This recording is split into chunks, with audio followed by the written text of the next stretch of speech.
You're watching News Central TV. I am Judith TV. Here are some stories making rounds beyond the continent.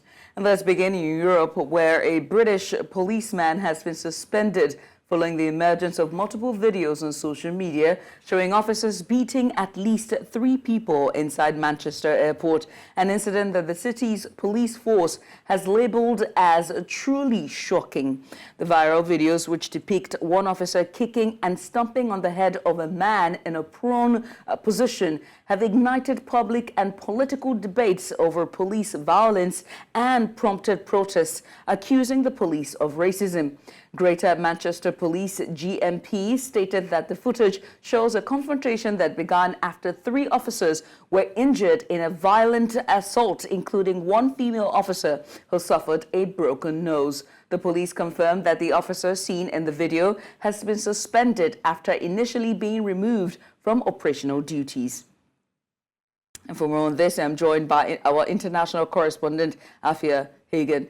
Afua, very shocking scenes, and truly, I was watching those videos, just broke my heart. So tell us more. What do you know about the circumstances that led to this very gruesome and shocking sight?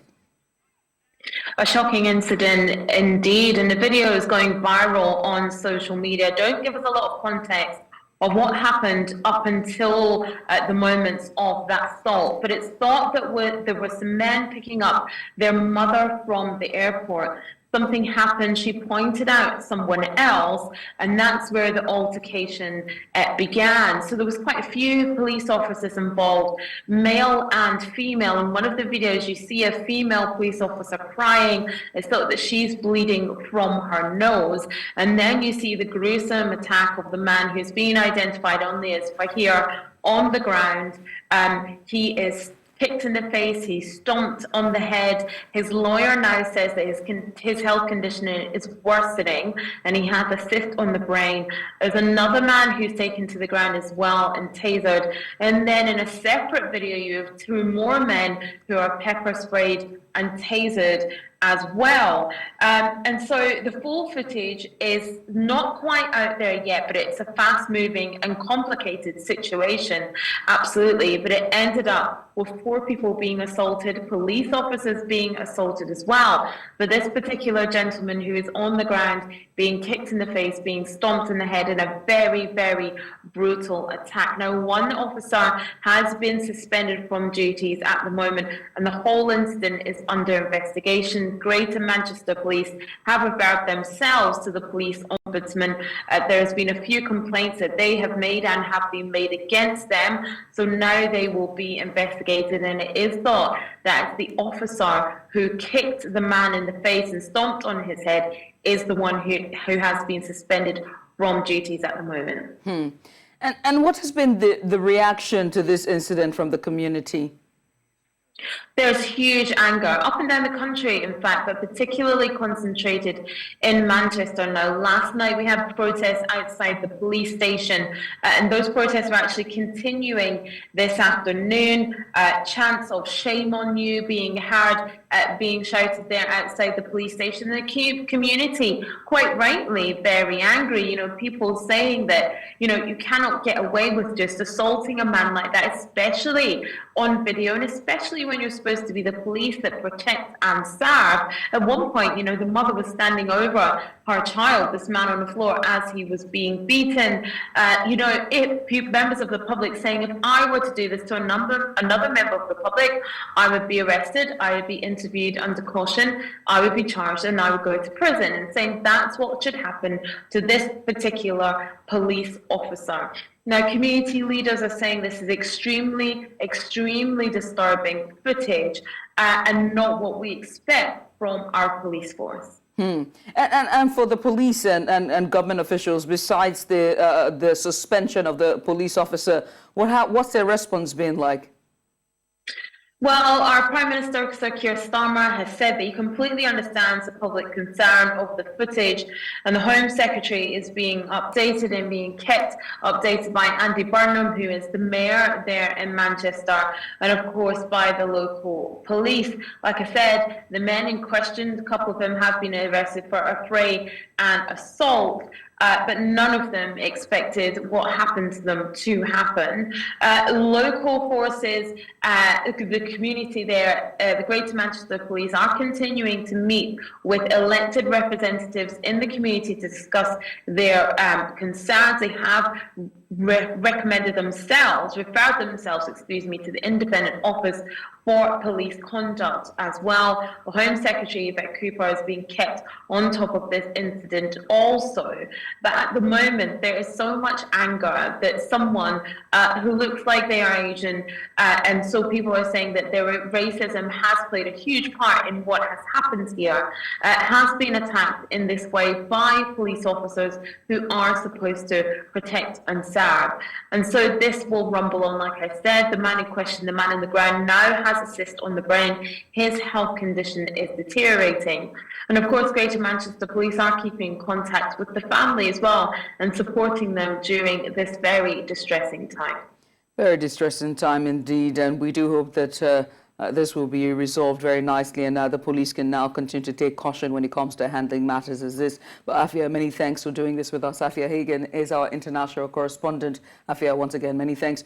Move away from that now to Britain's new Labour government, as they have launched its flagship green energy infrastructure plan on Thursday, announcing a multi-billion-pound partnership with the business arm of the royal family to develop offshore wind farms. Now, Prime Minister Keir Starmer is establishing a publicly owned body called Great British Energy to spearhead funding for domestic renewable energy projects as the UK transitions away from fossil fuels. Reiterating his pledge to ensure Britain's energy independency, Starmer emphasized that the significant opportunity within the government's reach, stating that the race is on to get there. His government has allocated £8.3 billion, and that's about $10 billion of public money over the next 5 years as Labour aims to meet Britain's climate change targets and reduce the price of energy by cutting reliance on foreign imports of oil and gas. So I'm delighted that Great British Energy, our new national institution, will be partnering with the Crown Estate. And I'm really pleased that we can make that announcement today and that Dan Labad is here with us from the Crown Estate. Now, this partnership will deliver, and it will deliver big. And this new partnership, Great British Energy, the Crown Estate, will unleash a tidal wave of public and private investment to drive the low-carbon transition, create good, secure jobs and supply chains across Britain, fast-track energy projects already in the pipeline, and make the UK a world leader in the clean technologies of the future. Now, we owe that to the next generation. Russian President Vladimir Putin vowed on Thursday to crush anyone attempting to divide Russian society, praising the effectiveness and unwavering loyalty of the country's powerful law enforcement agencies. In a video message posted by the Kremlin, Putin warned that inevitable and just retribution awaits those who try to intimidate people, split society, or exploit religious or national sentiments. The Kremlin often uses such language to describe its opponents, including domestic critics whom Moscow portrays as Western spies or puppets. Critics argue that Russia's focus on investigating and prosecuting political opponents has left it blind to genuine security threats. Подчеркну, у тех, кто пытается запугать людей, расколоть наше общество, сыграть на религиозных или национальных чувствах, никогда ничего не выйдет. Их ждет неотвратимое и справедливое возмездие. Отмечу, что сейчас в условиях специальной военной операции органы следствия решают особые, дополнительные, крайне ответственные задачи. В том числе эффективно действуют на освобожденных территориях. Закона вы восстанавливаете правду и справедливость, укрепляете законность и конституционный порядок, а это основа суверенного развития России как сильного правового государства. одна из важнейших гарантий национальной безопасности.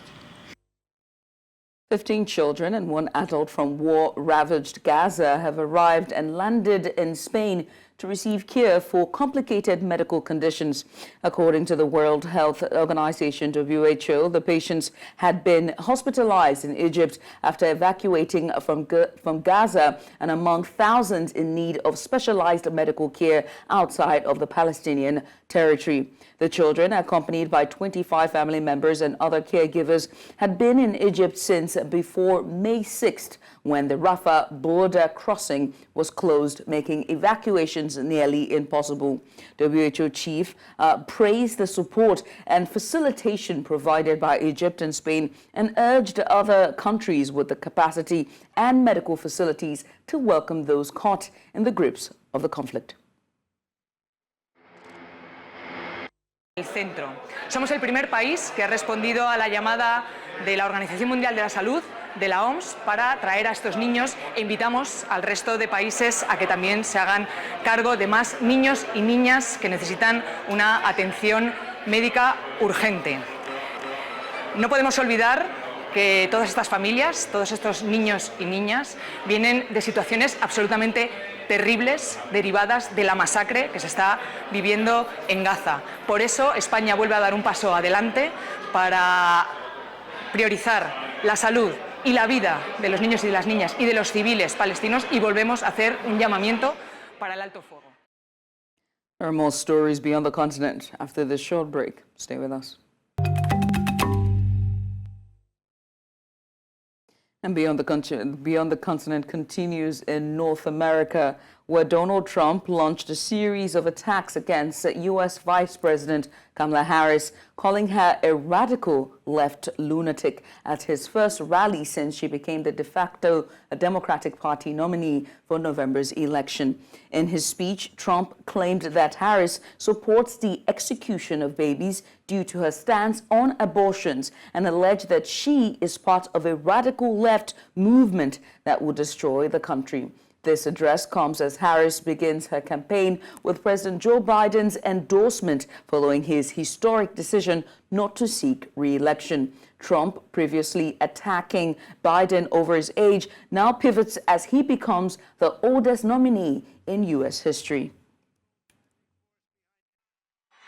For 3.5 years, Lion Kamala Harris has been the ultra-liberal driving force behind every single Biden catastrophe. She is a radical left lunatic who will destroy our country. If she ever gets the chance to get into office, we're not going to let that happen.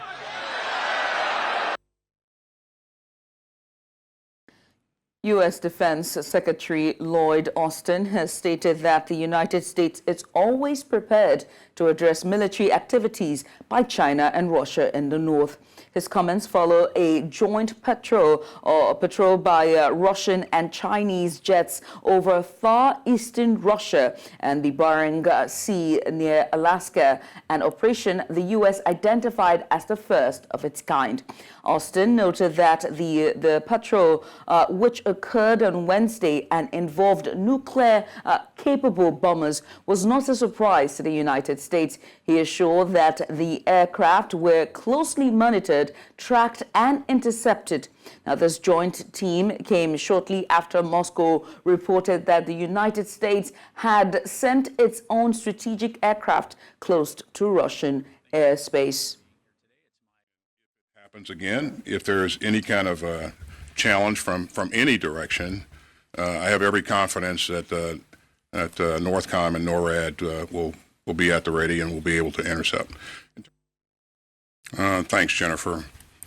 As to whether or not our adversaries are testing us at this particular time, they're always testing us, and that's no surprise to any of us. We see activity in the north on a number of occasions, and we are always at the ready to address that activity. And in Asia, China's defense ministry announced that a recent air patrol conducted jointly with Russia near Alaska complies with international law and is not directed at any third party. At a monthly press briefing on Thursday, the defense ministry spokesperson stated that the operation has nothing to do with the current international and regional situation. 根据中俄两军年度合作计划，7月25日，双方在白令海相关空域组织联合空中战略巡航。这是自2019年以来两军组织的第8次空中战略巡航，进一步检验提升两国空军协作水平，深化两国战略互信和务实合作。此次行动不针对第三方，符合相关国际法和国际实践，与当前国际和地区局势无关。 Russian Foreign Minister Sergei Lavrov have held tripartite talks on Thursday with his Chinese and Laotan counterparts, and there's Wang Yi as well as Commerce on the sidelines of the Association of Southeast Asian Nations meeting in Laos. Lavrov praised the huge potential of Russia and China and highlighted its positive impact on their cooperation with the association and its member states. The meeting took place a day after China's foreign minister Wang Yi held discussions with Ukraine's top diplomat, and that's Dmytro Kuleba in China. Now, the three-day association meeting commenced in the capital on Thursday with key topics including the South China Sea and the conflict in Myanmar. China, a close political and economic ally of Russia, has been labeled by NATO members as a decisive enabler of Moscow's war in Ukraine. Того, что масштабные потенциалы России и Китая, а также участие Москвы и Пекина в БРИКС и ШОС, о чем только что министр Ваны сказал, способны оказать позитивное влияние как на наше взаимодействие с АСЕАН, так и на процессы сотрудничества с ее отдельными членами в интересах урегулирования глобальных, региональных проблем на прочной основе принципов Устава ООН во всей их полноте и взаимосвязи. Спасибо. Встреча проходит на полях мероприятий АСЕАН высокого уровня. АСЕАН – один из важнейших элементов формирующегося более справедливого многополярного мироустройства. Ассоциация была и остается ядром общерегиональных усилий, ориентированных на обеспечение стабильного и безопасного неблокового развития Азиатско-Тихоокеанского региона. Друзья, прежде всего хотел бы поблагодарить всех, кто готовил эту сегодняшнюю встречу в трехстороннем формате. Это прекрасная возможность обменяться мнениями по широкому спектру вопросов продвижения региональной взаимосвязанности в Евразии на благо наших народов, на благо всех народов. Beijing has announced that Italian Prime Minister Giorgia Meloni will visit China for 5 days starting Saturday, marking her first visit to the country since taking office nearly 2 years ago. Chinese Foreign Ministry spokeswoman Mao Ning confirmed at a press briefing on Thursday that Meloni will meet with President Xi Jinping and Premier Li Qiang to discuss bilateral relations and issues of common concern. Meloni's administration withdrew from China's Belt and Road Initiative, BRI, last year, having been the only G7 nation to join the initiative. Before taking office, Meloni criticized Italy's decision to join the BRI, a central pillar of President Xi's efforts to expand China's influence globally, calling it a mistake. Italy's non-binding memorandum of understanding with China included broad commitments for cooperation in logistics, infrastructure, financial and environmental sectors. 访华期间，习近平主席将同他会见，李强总理、赵乐际委员长将分别同他会谈会见，就双边关系和共同关心的问题交换意见。今年是中意建立全面战略伙伴关系20周年，中方愿以此访为契机，同一方巩固传统友好，弘扬丝路精神，增进理解。 And that's all on Beyond the Continent. Remember that you can send us your eyewitness report to the WhatsApp number now showing on the screen. And while you're at it, make sure to follow us on social media. We're at News Central TV. You can also watch News Central live on GSTV channel 422, Star Times channel 274, Avo TV, and YouTube. Many thanks for watching. I'm Judith at TV.